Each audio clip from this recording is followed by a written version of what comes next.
Good morning, everyone. Welcome to our Tuesday morning trading session. I trust everybody managed all right yesterday without me. It looks like it was a fairly quiet day overall. Looks like the market, this is the NASDAQ, of course, looks like the market spent much of its time going sideways after an initial rally.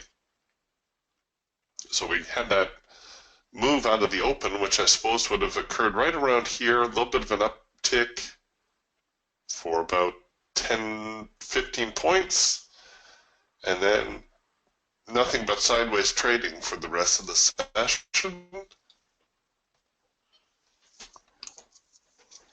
We're actually looking at a rule of 3 signal here now on the Eagle, and I know I've been mentioning that the Eagle is one of the few tools that I don't mind taking an early signal on. Let's see what this one's going to cost to be wrong. That's not bad. All right, we'll give it a poke. Now, of course, we have this support down here. If you like, if you want to be a little bit more cautious, you can try to enter below this support. However, we've already seen the signal retreat from the hash mark, which is our second push entry. The way the market's been of late, it's almost as though you get that early signal and oftentimes not much else. We're getting the same opportunity here on the Raptor. This is actually a second push, or pardon me, a cloud crossover signal. It's a very quick cloud crossover signal, but the cloud has crossed over. It's gone from bullish to bearish, and we have this little characteristic down, up, down pattern with the cloud pushing the market out.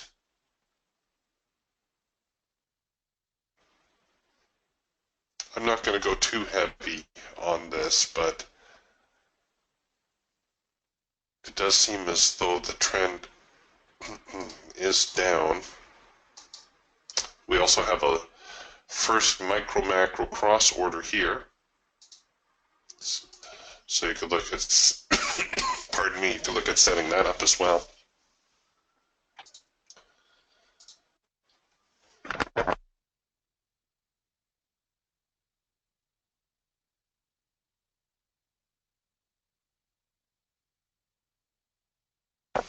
Okay, just making a couple notes in my journal.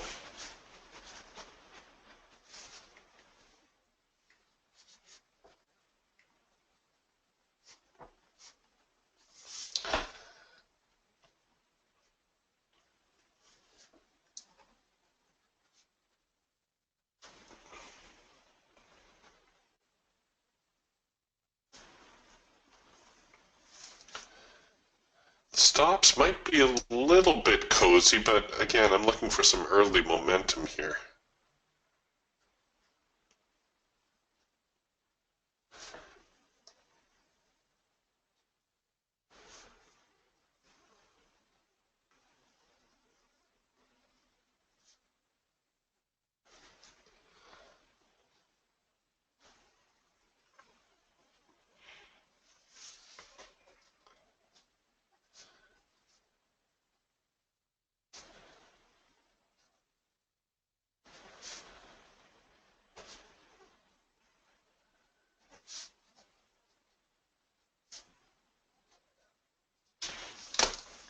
All right, well, they're trying.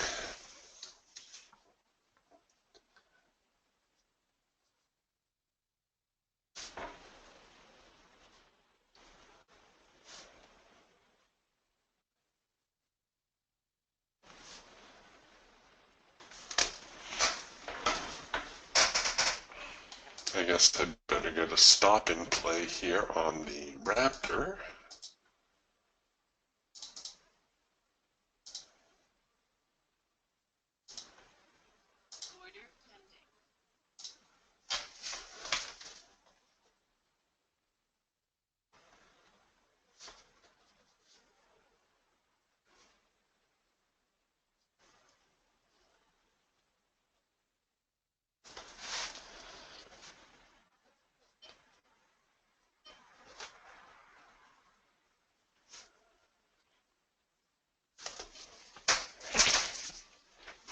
right, so this low right here now is what we're fighting with.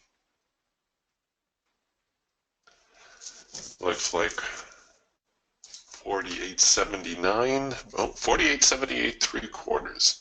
So we took a little poke through there. The market's humming and hawing.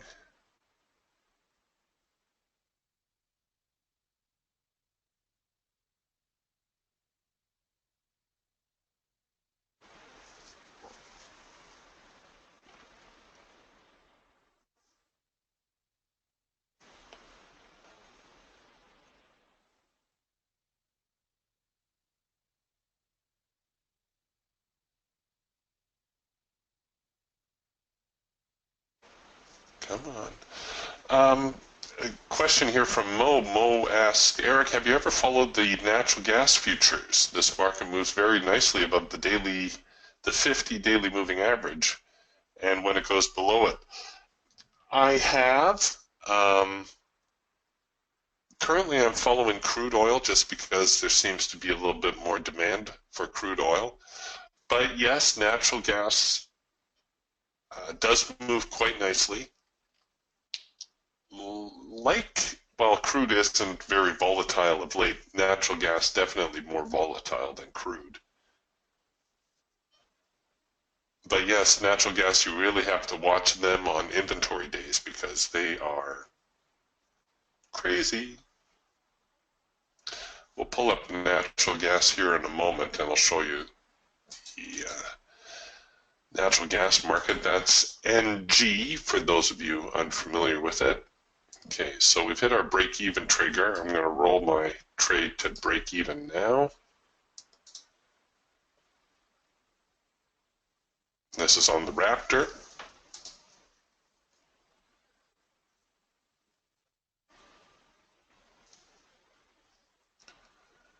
Come on.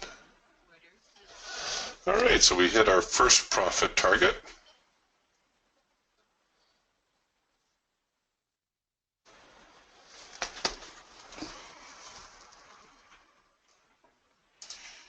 The Eagle is far enough along. You see, we're just hovering above the break-even here. Now, traditionally, I put my break-even about 3/4 of the way to my profit objective,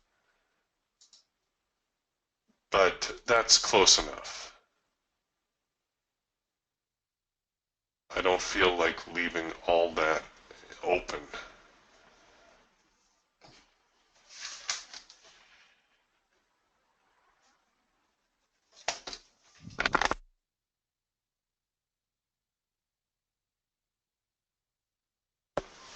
All right, while we're waiting for our NASDAQ trades, let's take a look here at natural gas.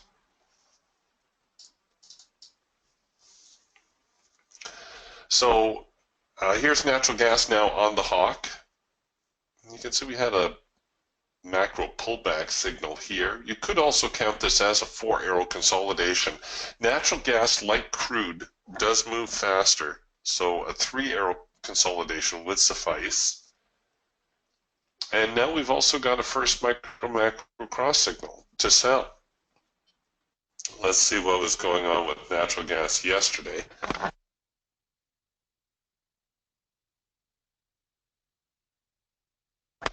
Excuse me, had a little bit of a coughing fit there. So a very strong rally day for natural gas yesterday. And I think the last couple of days, natural gas has been in rally mode. But yeah, you can see some very nice follow through on these signals.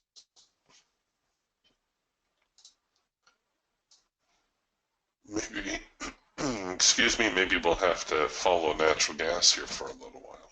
Here now on the Falcon.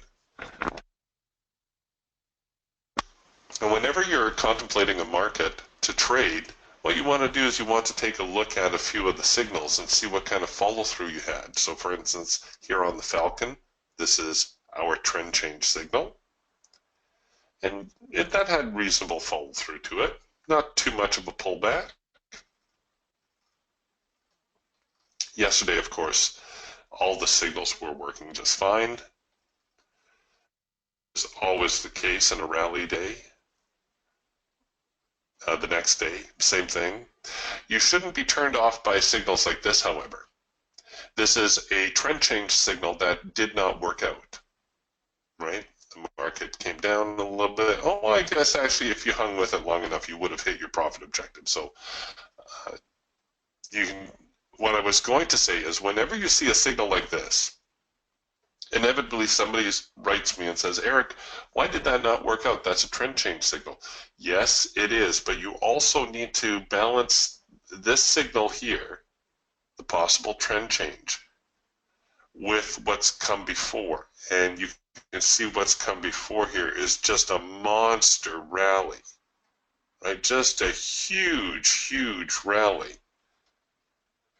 So when you get a rally like this, you need to bear in mind, is the market going to turn around just because the sellers made this little itty-bitty push lower?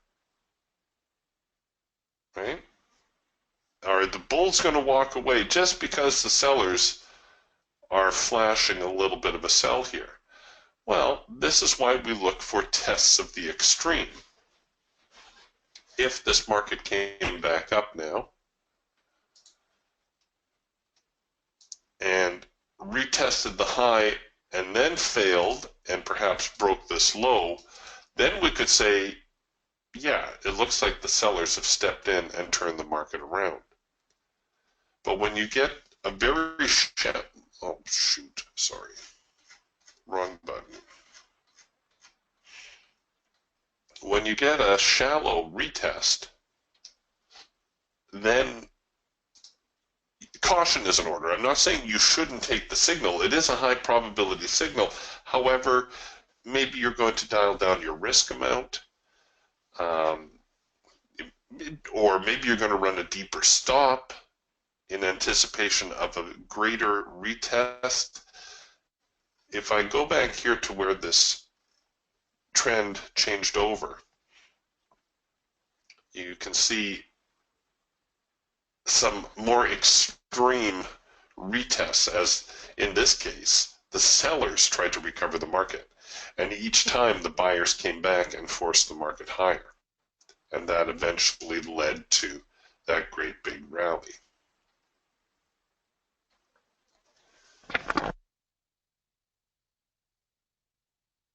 So just because you get a trend change signal does not mean the market is all of a sudden going to fall off the map. It is still a high probability signal. It is still worth taking, but try to temper it with what came before. You know, use your common sense. It's okay. You can use common sense. Dial down your risk. Run a deeper stop. Take steps to protect yourself. Now, if we generate a trend change signal out of this type of thing, compare what's happening now with what we were just looking at. The market comes down a little ways, buyers try to fight it back. So we've got some early buying going on. Sellers fight the market down, buyers push back a little bit harder. Why harder? Well, look at the size of this pushback versus the size of this one. Or you can even count this as 2 if you wanted.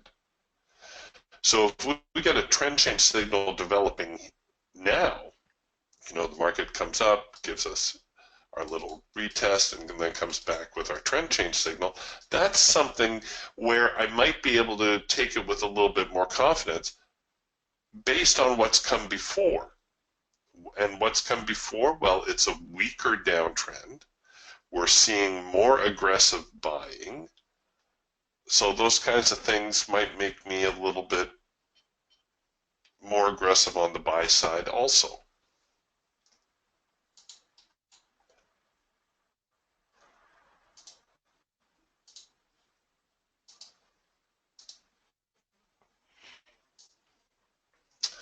And let's take a look now at the hawk.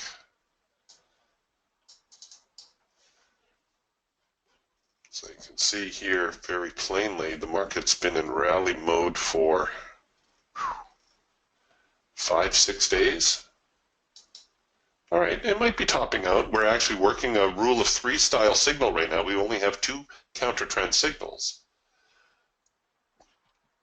But you can look at this and you can say, well, all right, we're starting to top out, right? We're no longer making new highs.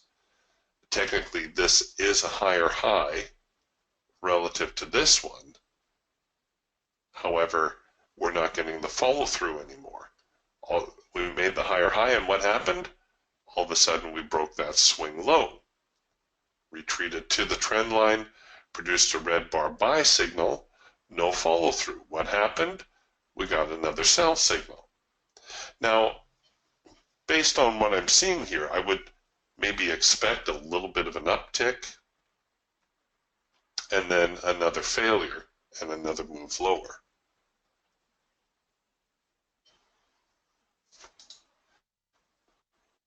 That just seems to be how it's shaping up.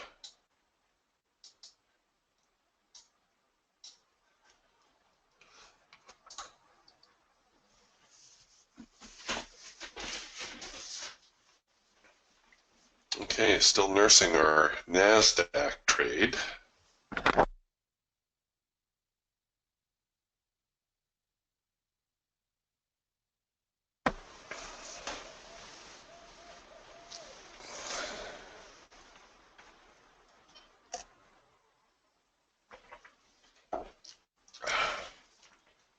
All right, there they go. So we've hit our break even now on the Eagle.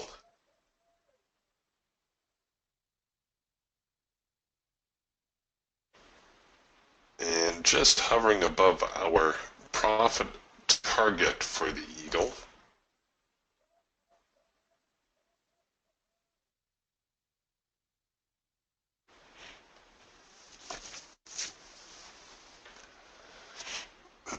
Excuse me.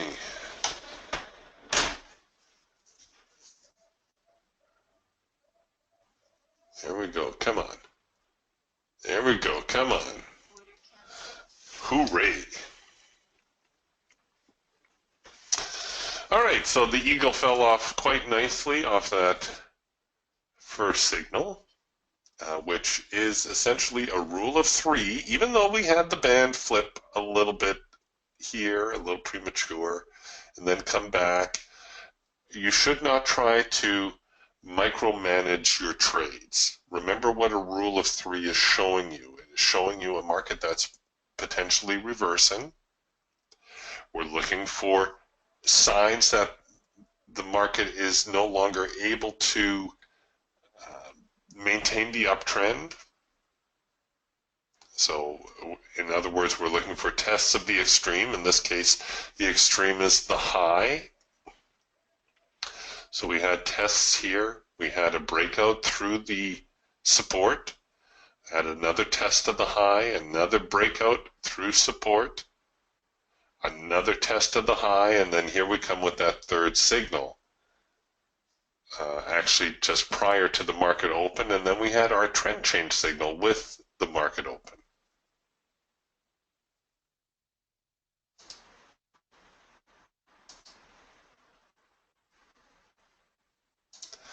All right, I think I'm going to squeeze the Raptor trade here a little harder. Here we go. Try to lock in a little bit extra profit here in case there's a little bit of a reversal.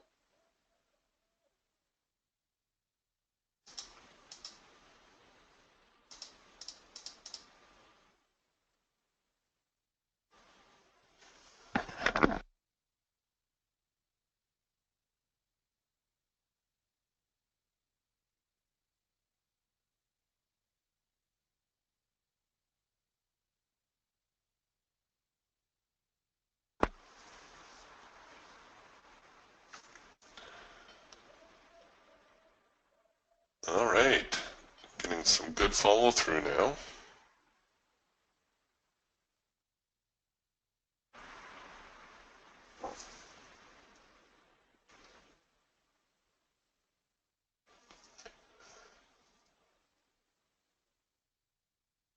And I'm tempted to maybe even go with something more aggressive here, like the bar high-low, perhaps. What have we got in open profit? Oh, I think I will. Let's squeeze that a little harder.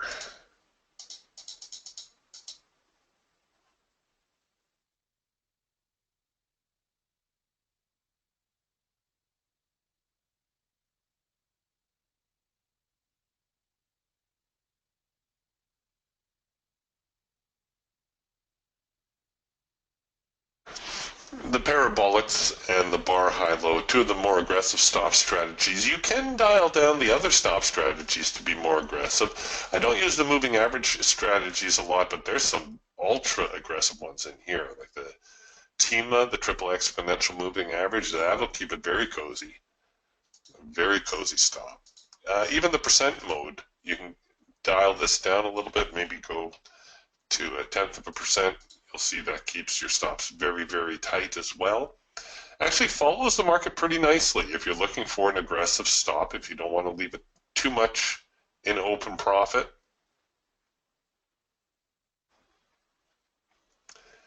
And then, of course, you can even just go with your basic ATR stop and dial that down a little bit. And that, too, will give you a fairly aggressive stop strategy.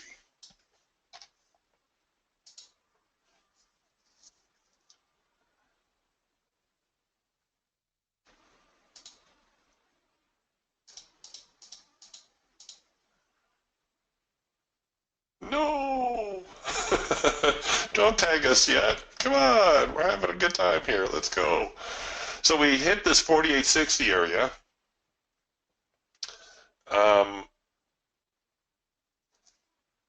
Which, being a whole number, should be relatively influential. I was thinking 4850 would be a fantastic target, just because you know traders are going to be thinking 4850. 4860 is a secondary support zone, and we have moved a couple of zones here below the primary support. Yeah, look at that, 4850. Well, technically 4849 quarter, close enough to 4850. If we see it decline to 4850, that could be the move of the day right there, folks. We can all pack up and go fishing.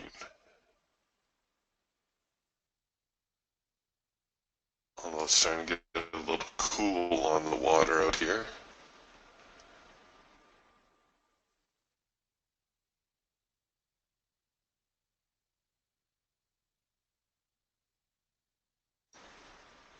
But I suppose that's why you need to take a little something to keep you warm. And I'm not necessarily talking a thermos full of coffee.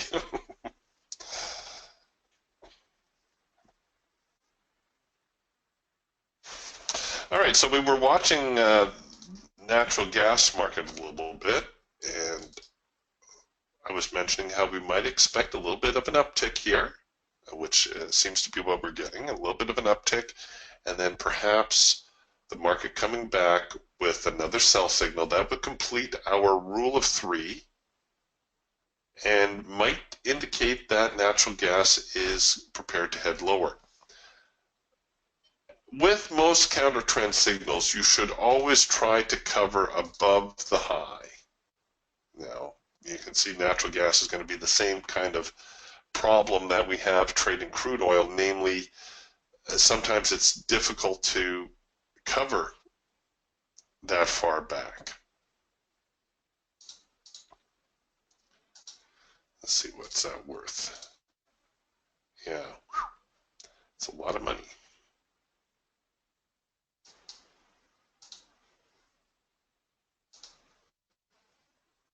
There is a mini natural gas market as well.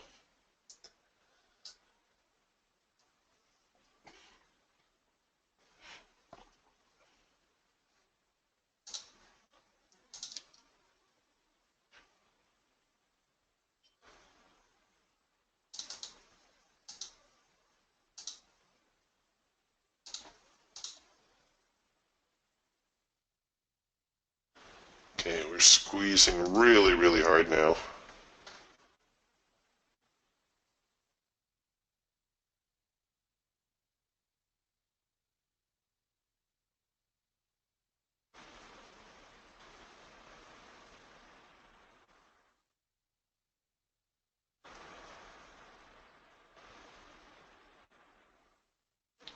Come on, give me 48.50. Daddy needs a new pair of shoes. Come on.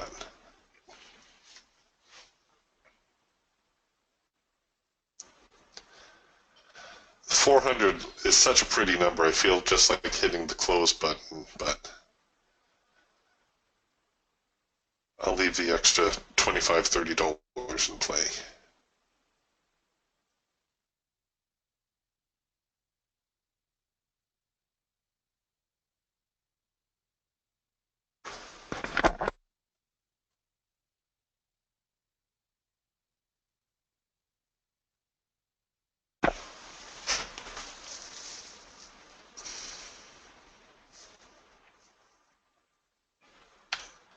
If they fail here, if they take out this low, I'm fairly confident that we could see 48.50.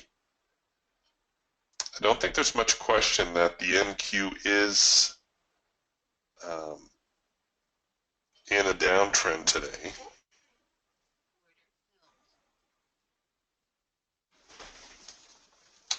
All right, well, that was okay.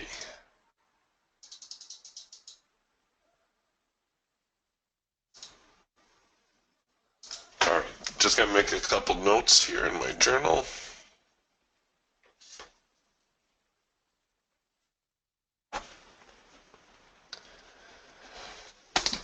Well, I think my day would be done. 2 trades, we're up nearly $700. $200 trade on our Eagle and a tidy little runner on the Raptor there.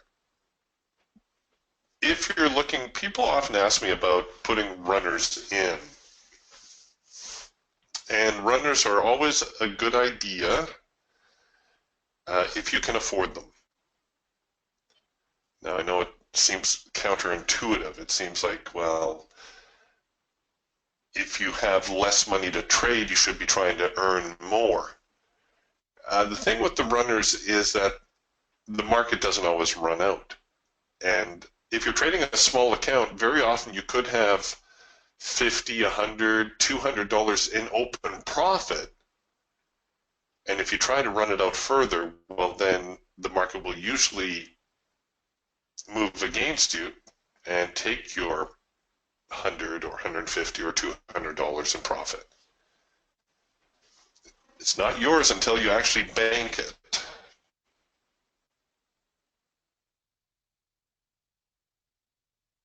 So for smaller accounts, I always encourage you to go all in, all out. I personally believe that in the long run that will serve you better. Plus, it gives you a great deal of confidence when you're able to, put winning trade after winning trade.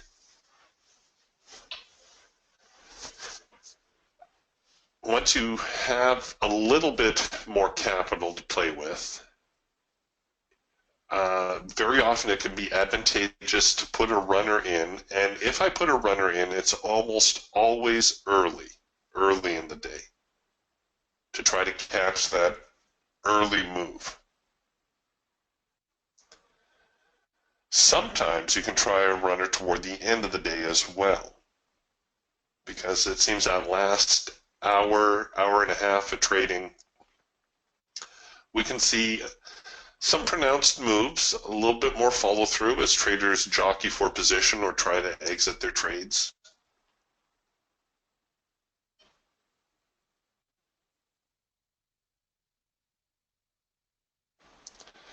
Okay, good question here from Paul regarding the Eagle signal, the green bar sell. So Paul's looking at this one here, the green bar sell. He's asking, would you consider that a counter trend signal? And I'm assuming Paul's asking because the band flipped over bullish here. No, I wouldn't.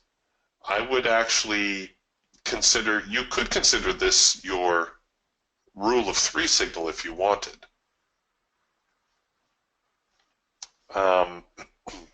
As I mentioned before, you don't want to micromanage your trades. What I mean by that is this trading band does not really exist. This squiggly ATR line does not really exist. The only thing that exists is the price. We put the trading band and the squiggly ATR and the filters and everything on here to help us make a trading decision. But at the end of the day, we still need to pay attention to what price is doing. So just because the band is a little bit bullish here, that's not enough to negate the sell signal on the green bar sell. Why? Well, because what price is doing. We're topping out, right? We're failing to make new highs. We breached a low. We came back, we produced a red bar buy signal, which is a high probability signal that should have had some follow through, but it did not. It reversed rather quickly and very likely would have stopped me out. My stop would have been down here somewhere. But even if I had been able to ride it out, I certainly would have started rolling my stops a little bit more aggressively. But not only do we have a market that seems to be topping, we have a market that's making new lows, and now we have a market that's producing sell signals. One sell signal, two sell signals, and then a third sell signal. So the fact that the band technically is bullish here is not enough to negate what's going on and void the green bar sell.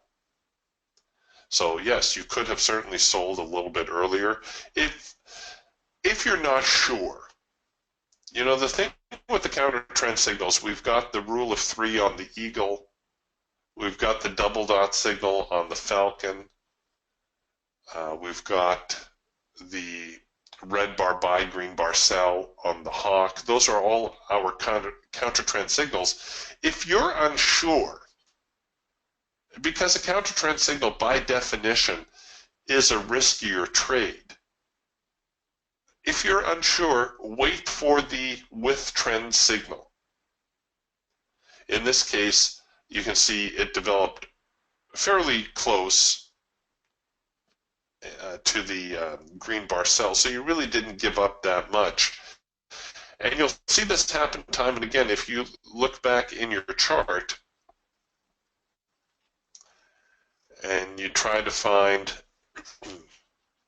you know, like, I suppose technically this is a rule of three. It doesn't really have a trend before it, which is kind of a prerequisite, but we'll use it as an illustration anyways. So we have 1, 2, 3 sell. A few bars later, we get the trend change signal, right? We get the proper signal with trend. And you'll see this happen over and over again. Very rarely will the market bolt on a rule of three signal and not give you a trend change signal. It can happen, but it's rare. Okay, so here, same thing, we have a market falling apart. We've got a rule of three type signal, even though we only have two signals counter trend. But, I suppose we can count this as the third one. So we have 1, 2, 3 signals, and then we have the trend change signal shortly after. Even if this trend change signal did not develop and the market fell off, we still got another with trend signal a little while after that as well. About the only one that you can't do that with is the Raptor. The Raptor, we have the soft edge buy or the soft edge sell.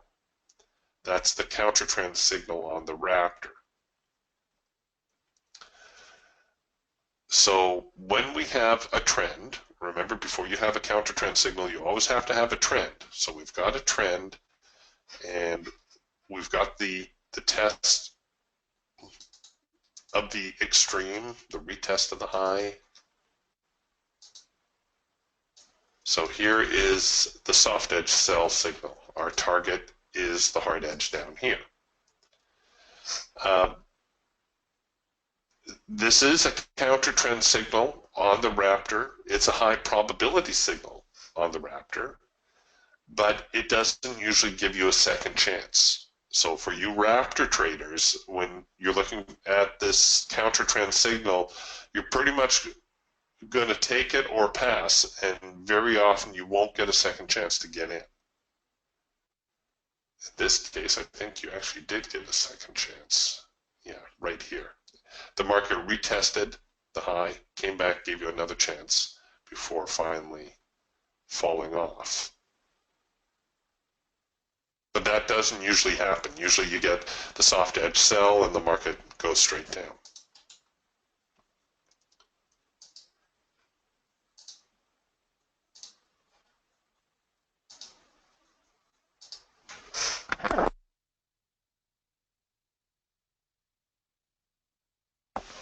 But that's a really good question, Paul. I even know of a trader who just trades red bar buys, green bar sells on the eagle and doesn't really pay much attention to the band. Now, I wouldn't recommend it, but that's how she likes to do it and seems to be working pretty well for her, last I heard. So when she gets a green bar sell, she knows it's a high probability signal, and she'll look to short it. I'm not sure what her profit objective is or how quick she is with her stops. But she really likes that signal, and like I said, last I heard, seems to be working pretty well for her. Here's a red bar buy signal, however, that didn't have much follow through. Here's a green bar sell that didn't really trigger, and another green bar sell that worked out not too bad. So I don't know, maybe she's onto something. I still prefer to have things in sync with the trading band.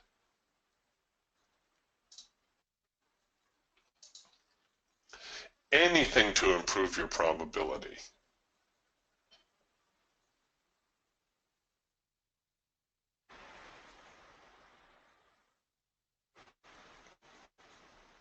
All right, well, natural gas still kind of blah. Soybeans relatively quiet today as well. And I suspect, as I mentioned before, this may well have been the move of the day here in the NASDAQ. We'll see. We'll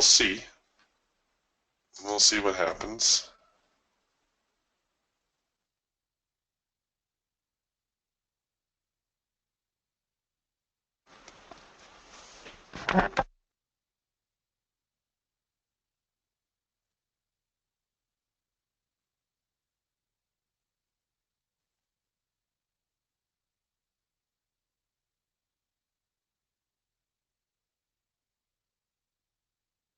Oh, I was afraid somebody was going to ask me about that. I've been looking at this too, Paul. Paul says we've got a 4-arrow consolidation here in the hawk. Should we take that? Well, it's also a macro pullback signal, as you see. Paul's asking, or have we exceeded the daily range? Well, here's the thing. And okay, first off, to answer your question, yes, you can take it. And before it runs away, you should probably throw a trend line on there, something like that. You could look at a second push on the entry. The problem I'm having with this trade is, where do I cover it? I'm not having a whole lot of structure here. The market is obviously in a downtrend, but it could, well, a pullback to 48.70 is almost a given. It could pull back all the way to the high of the day. That's the problem I'm having with this signal right now. And I've already, got a reasonable profit, so I don't feel like risking any of it. But if we were going to do this, say in, just to see how it plays out, I suppose I have to risk it at least to 48.80.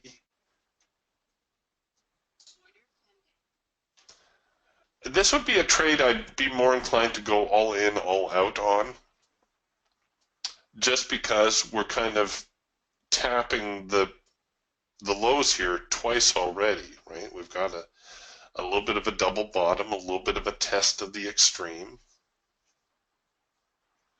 But in regards to your comment, has the market exceeded its daily range already? Well, we do have the range finder here. which helps us keep track of these things. So we can see the average 30-day range at almost 190, 10-day range almost 160, 5-day range about 134, 35. So the range does seem to be contracting. Yesterday's range 160, today's range 144 so far. So there is still room to move, and you can see according to the 30-day average, we may even see another 50 ticks in here. There's an expression that says a bull market knows no resistance and a bear market knows no support. So it's entirely possible the market could head much lower here. You know, I was keen on seeing 48.50. I would be leery, obviously, because of the double tap here on the lows. And it looks like that is going to work out. So it is a high probability signal. Yes, you should take it. You can see I was a little bit leery about how much higher the market may actually move against me, so I tried to keep my stops further away.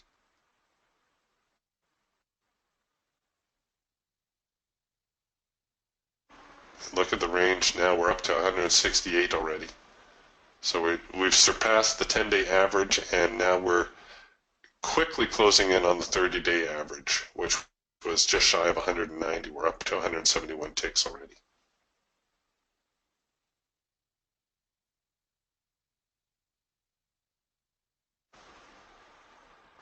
I'm okay just taking the $50 grab, though.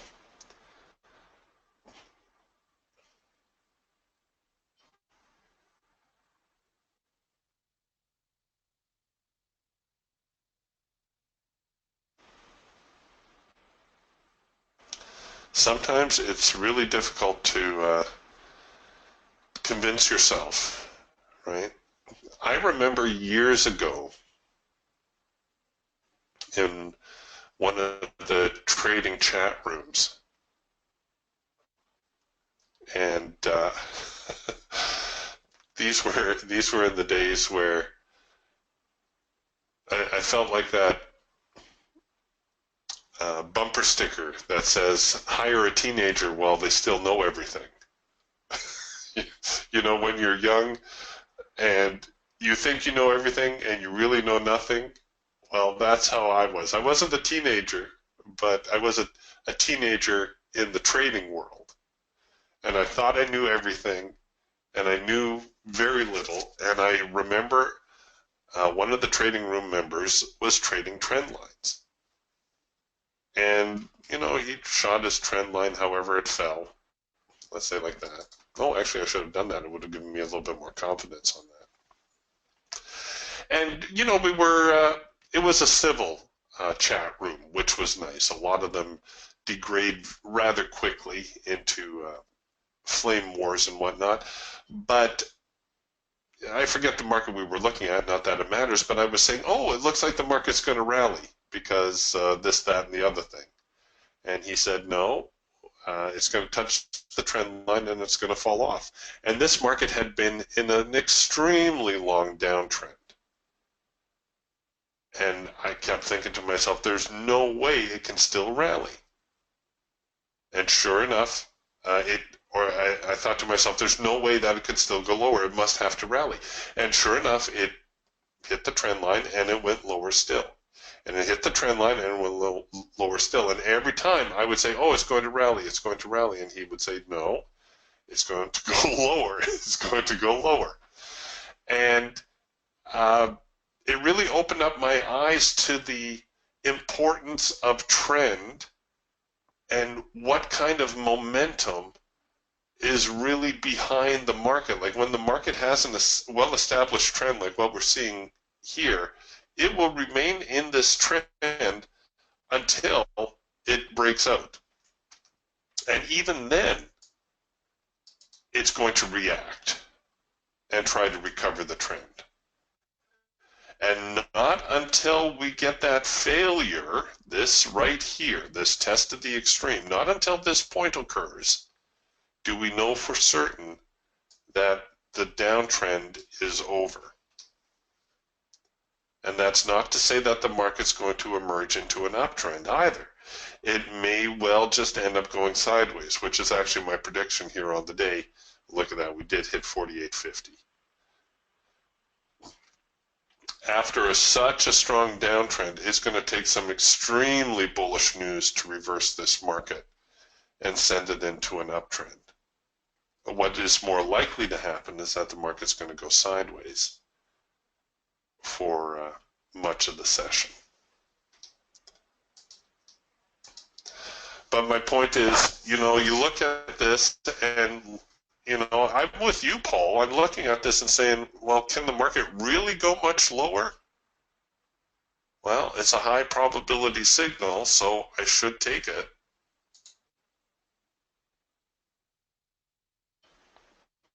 And even though I only scored $50 on it, and it looks like I could have got maybe $150 out of it, it's still a profitable trade. But yeah, sometimes it's hard to convince yourself to trade the probabilities and not what you think. It's been a while since I showed you guys this ultra valuable trading tool, guys and girls. I'm not ignoring you women. I know there's a few women in the trading room, but let me find my trading tool here. This is a very helpful trading tool.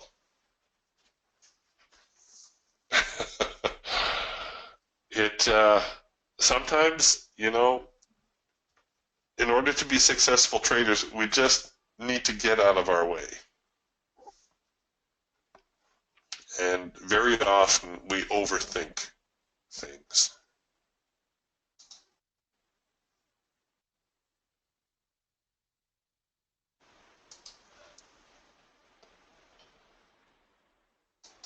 But yeah, that was a good call there, Paul.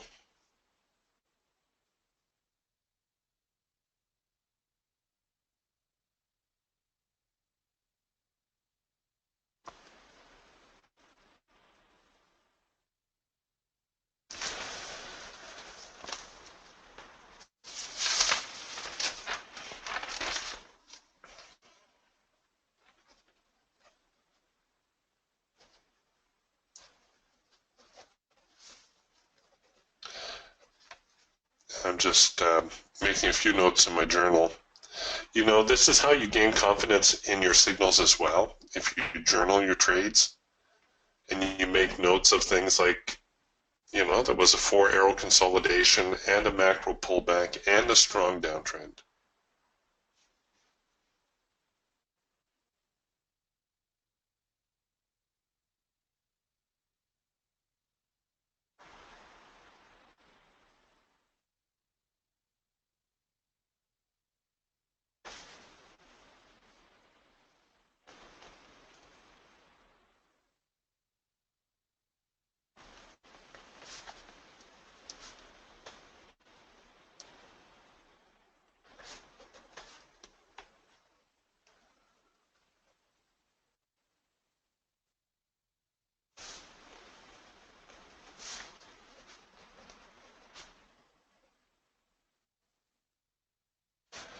And the other thing I'll do in my journal is if I question things, like Paul pointed out, is the market at the end of its rope? Is it running out of room?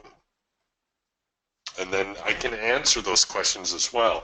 And it's not that I review my journal that often, but the simple act of writing these things down kind of ingrains them in your mind.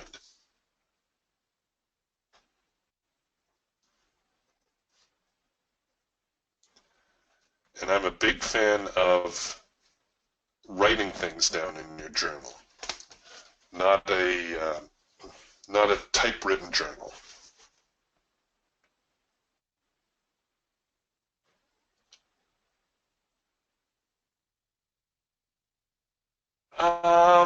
Well, yes and no, Russell. Russell says there seems to be a very fine line between discretionary and non-discretionary trading. The discretionary part, I think,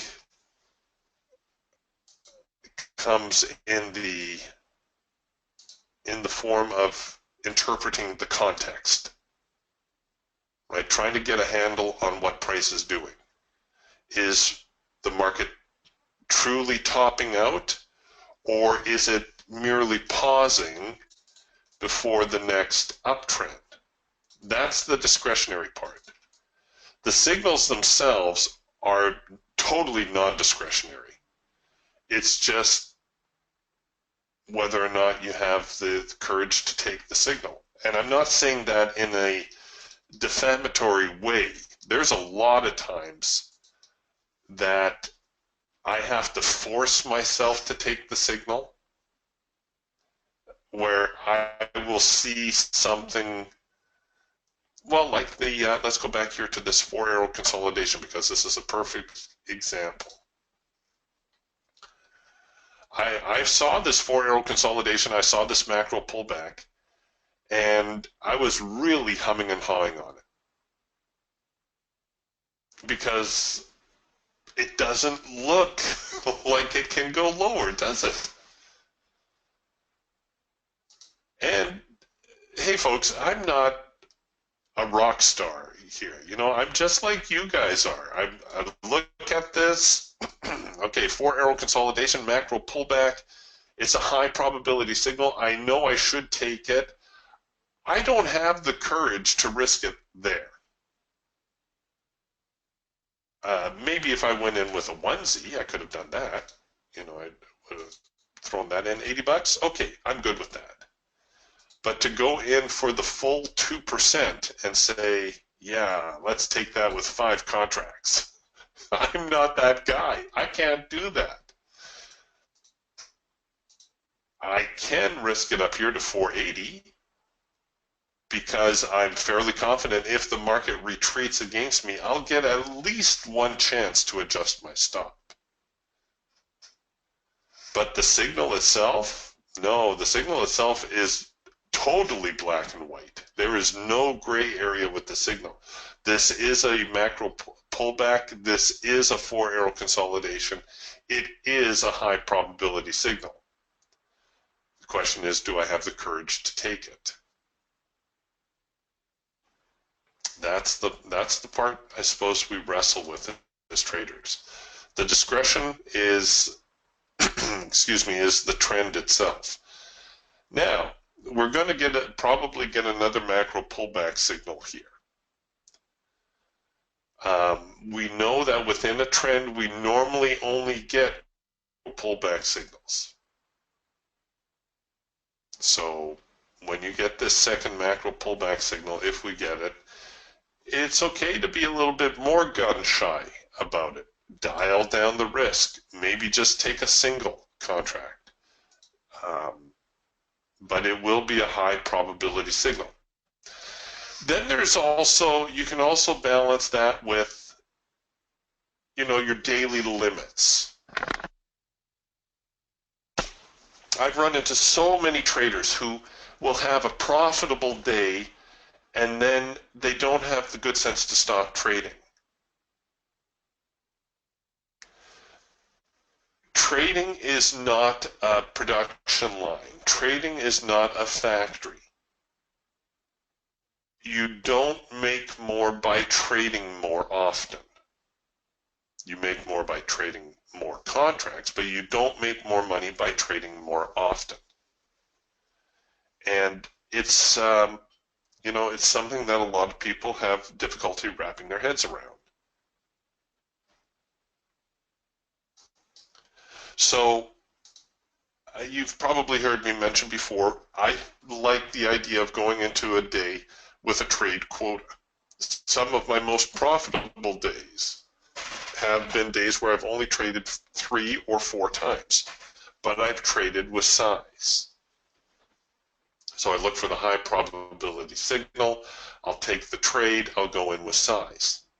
I'll do that 3, 4 times a day, and I can, like I said, they've been some of my most profitable days ever. My least profitable days have been days where I'm taking 10 trades, a dozen trades, because what's happening is the more trades you take, the more likely it is that one of those trades are going to be a stinker. So we've already had, three very solid signals. And, if we had traded our other tools along with the signals that we followed on the Hawk, the Eagle, and the Raptor, shoot, we'd easily be into four figures today. But now we're getting yet another macro pullback and another four-arrow consolidation, or possible four-arrow consolidation. Is it a high probability signal? Yes, definitely. Is it perhaps the best signal of the day? Probably not. Is there a chance the market's going to retest the low? Yes. Should I take this signal? Well, if I hadn't traded, if I didn't already have a substantial open profit, yes, you could look at taking it, but I would strongly encourage you to dial down the risk.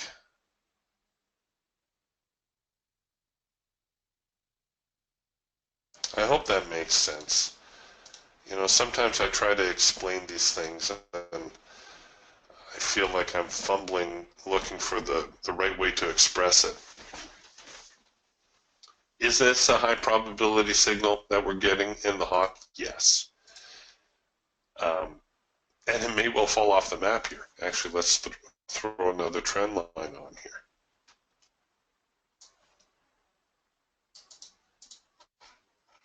Yeah, see, there we are again, right at the trend line.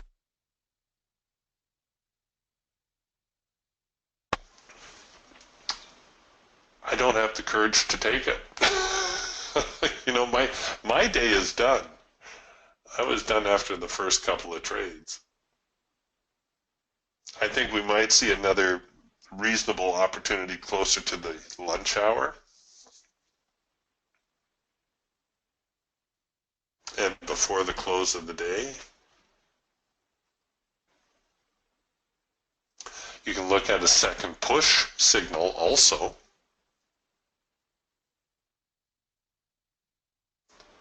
But as you know, these trends do not go on indefinitely.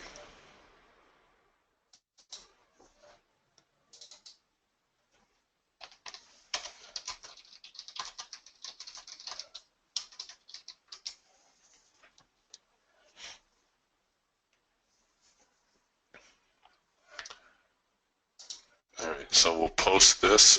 The other thing I would do is I would probably shoot a little trend line across the bottom here. I know it's going to mean a later entry, but it may serve to keep you out of trouble. So I would probably set up the trade like this.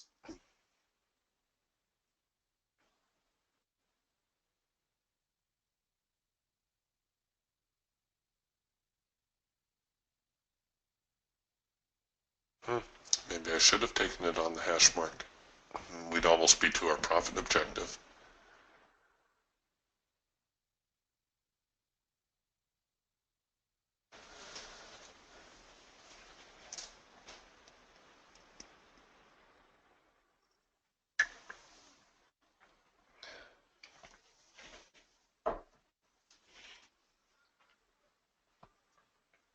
Okay, I'm going to put that back there, but I'm just curious now, had I taken it right on the hash mark?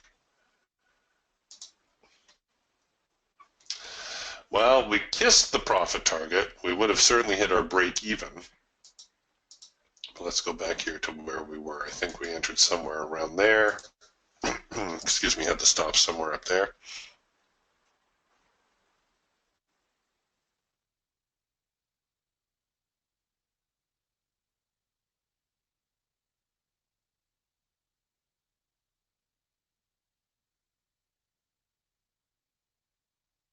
So we're still working this macro pullback for arrow consolidation, but the market is, showing more upward bias, excuse me.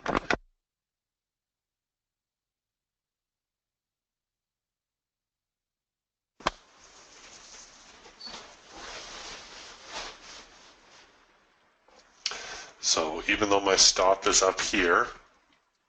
The seller should try to step in one more time, and I would think sooner rather than later. A retracement to 48.60 almost, well, it seems very likely.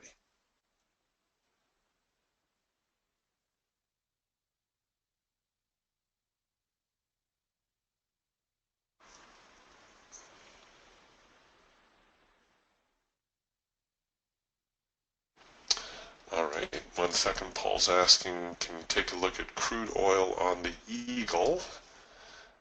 Just let me load that up real quick.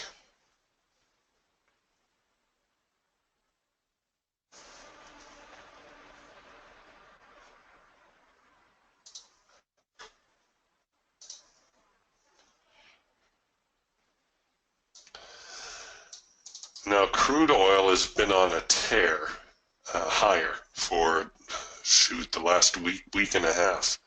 Chances are very good that crude oil will continue higher long term. Of course, everybody's expecting it to top out and head lower. What very often happens, however, when a market is extremely strong, either higher or lower, is that it doesn't necessarily do a full-on reversal. Rather, the market may end up going sideways. And I think that's what I'm seeing here in crude oil. Now, we do have a possible rule of three, and this is really stretching it. Why? Well, because the rule of three being counter trend, as I mentioned before, we have to have a trend going in. So this was a rule of three, 1, 2, 3 right here. And the market rallied up, retested the high, and now it's trying it again. So I suppose you could consider this just a continuation of this rule of three through here. All right, so we've got two counter trend signals so far. We would look for another rally and then another subsequent failure before we try to short. I don't think we're going to see crude oil make any monster declines. That's just my opinion, of course.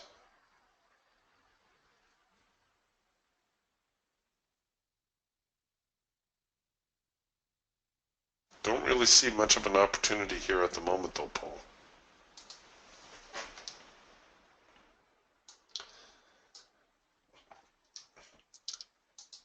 And, you know, as I said before, with the counter trend signals, if you're not sure, you can always wait for that with trend signal.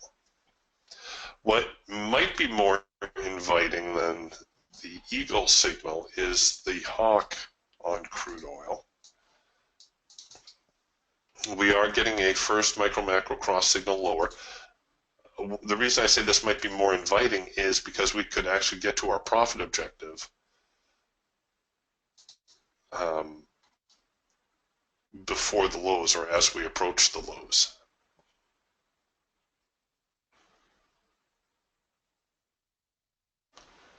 So that's a doable trade, and again, banking on the probabilities of the signal. And it does seem as though they are making some lower highs, and they violated the low here, so we might get another little push move, another push lower before we encounter the bottom end of the trading range, which seems to be around the 50-60 mark.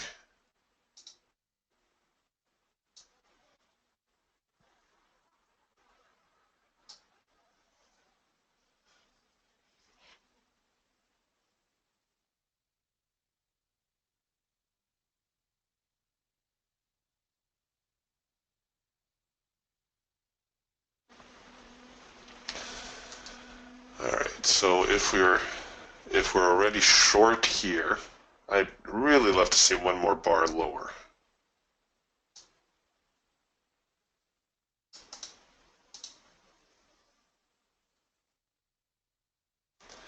If this bar finished lower, that would be a good reason to roll my stops in. I suppose I could roll my stops in anyhow. But I think 48.60 is a likely area for the market to retest because 4860, we also have all this activity back there, and I do believe it's one of our resistance lines.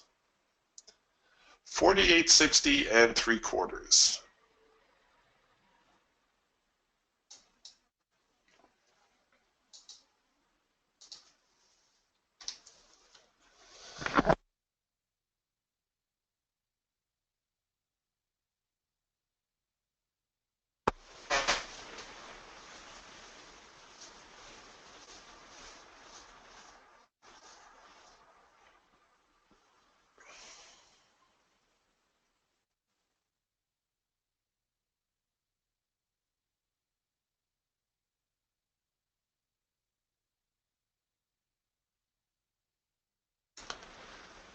Soybeans are trying to put in a rally, but what a sideways market of late.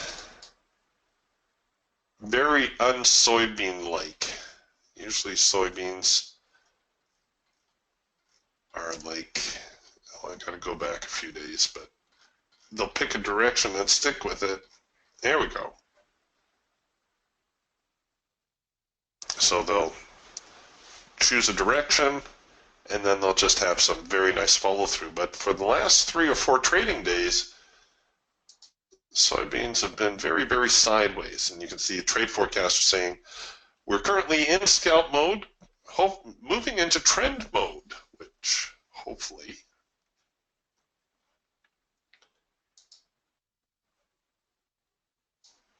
will see the market trend.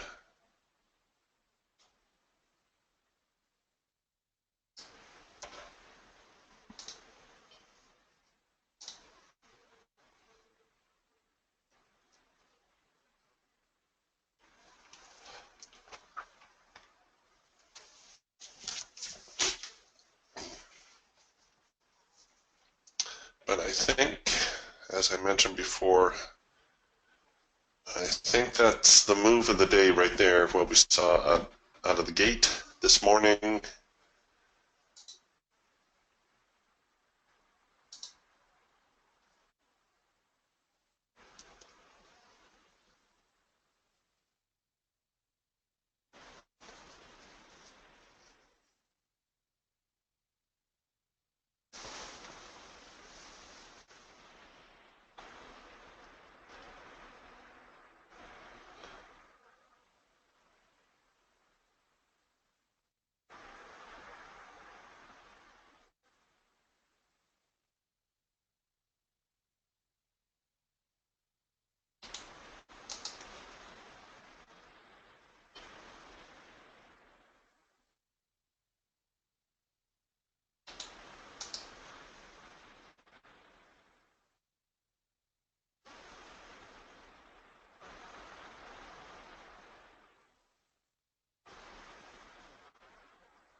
All right, so if we were short from here, this would be a good time to bring in the stops. It looks as though the sellers have stepped in again.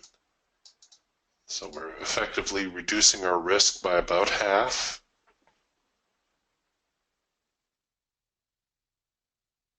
Came in a little earlier than anticipated. If you wanted, you could still leave it here above 48.60.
Yeah, things have gotten really, really quiet.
All right, well, we'll just put that on the shelf for now. I wouldn't be surprised to see a little bit of an uptick here as the market tries to establish a bit of a sideways range.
I'm still here.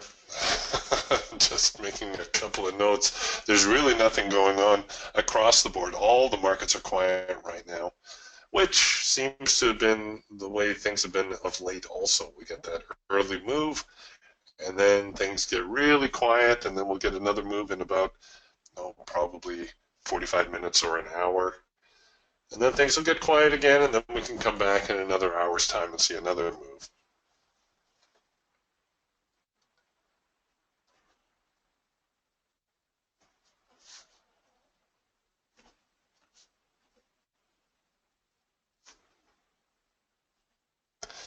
We'll stay with it here for a little bit, but excuse me, I really don't expect anything to happen. If anybody has any questions or anything, please feel free to ask.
Right, so our trade progressing a little bit. You could roll your stops in a little bit more aggressively now. I probably would go even with something perhaps like a parabolic. Oops, let's not do that. Wrong button. They're changing the, I think it's in the works to change those colors.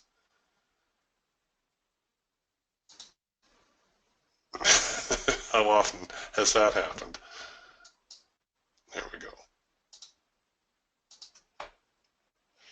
So you could, at this point, you could even move into something more like a parabolic mode.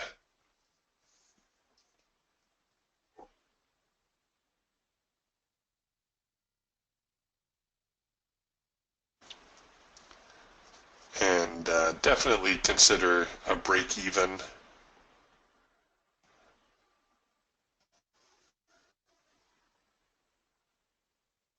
There we go. So it took a little bit of extra work, but it finally did hit its profit objective. And you can see what I mean about the whole trend line analogy that I mentioned earlier. Until that market breaches that trend line and fails to head lower, we still have a downtrending market, as uneasy as it may be to take some of these signals.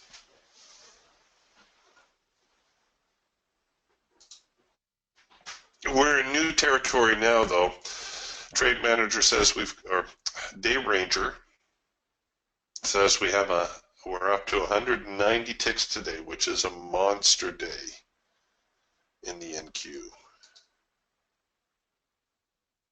Wow, the market's just, well, not free fall, but definitely in a strong downtrend.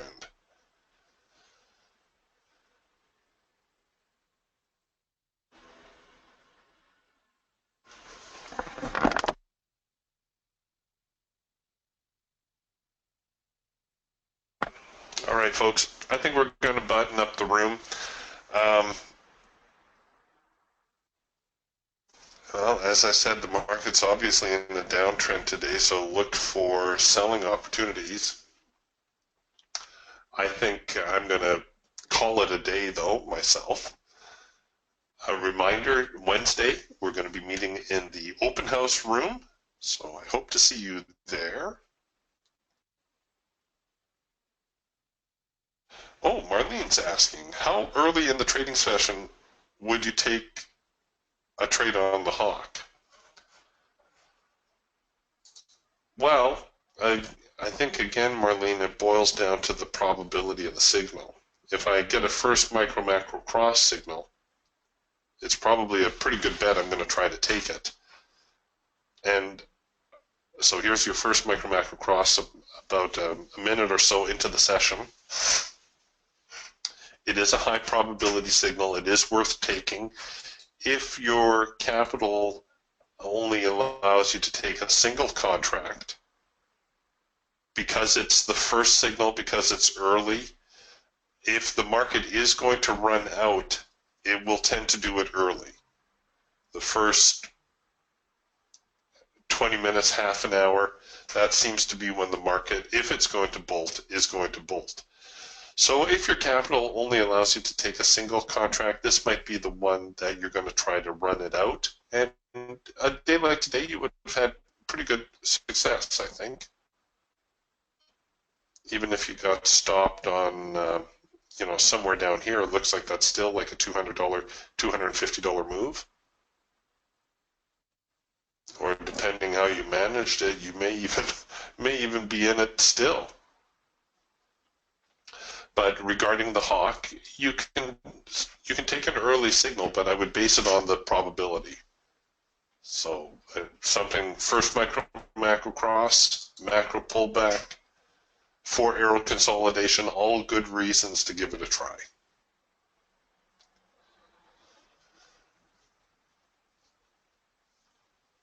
But we all know it's going to slow down here somewhere because the market tends to make 3 or sometimes 4 pushes.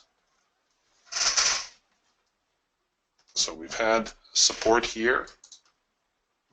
You could count that as push 1. Push 1 normally breaches the support level, or if this were an uptrend, the resistance level.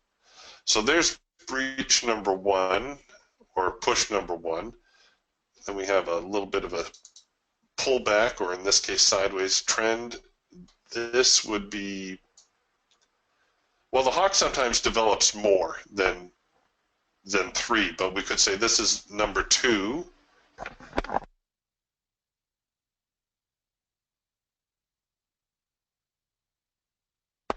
And then we got this little bit of a pullback here. And now we've got 3. And this is number 4. So the trend is getting a little long in the teeth, as they say. It may be more obvious on the Falcon. Or maybe not. So there's leg number 1, very tiny reset. Leg number 2, another tiny reset. Leg number 3. Now working on leg number 4. One thing that is a little bit obvious, though, is to look at the size of these moves. This one, first one, is quite large, isn't it? Second one, also reasonably large. Third one starts to get a little smaller. Fourth one, about the same size as the third one right now. So visually you can see that we're starting to run out of momentum. So once the market puts in a bottom, it's likely to rally, and I think we're going to see that 48.60 mark, after which the market is likely going to get turned lower again before the close. So that's how I would imagine things are going to play out for the rest of the session here.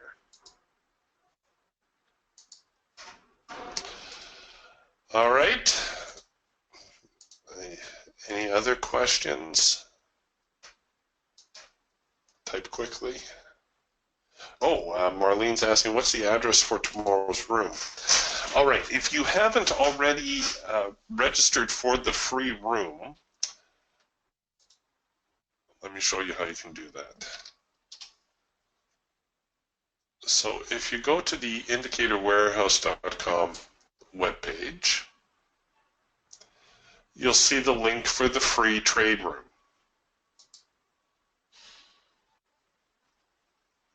If you go down here and just enter your name and email, you'll automatically be added to the email list, and you'll get notification in your email for the trade room.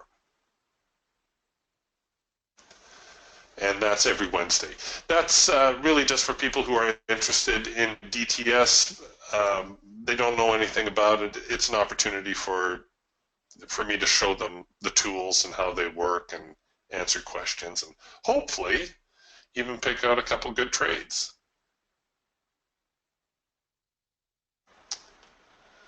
All right, boys and girls, no other questions? All right, we'll catch up with you tomorrow then, and hopefully we'll have another good day like today. I have a feeling, though, the market might be a little choppier tomorrow. That seems to be the way it goes. You get a good trending day, and then you get a choppy day, but we'll see how it plays out. We'll talk to you tomorrow then. Bye for now.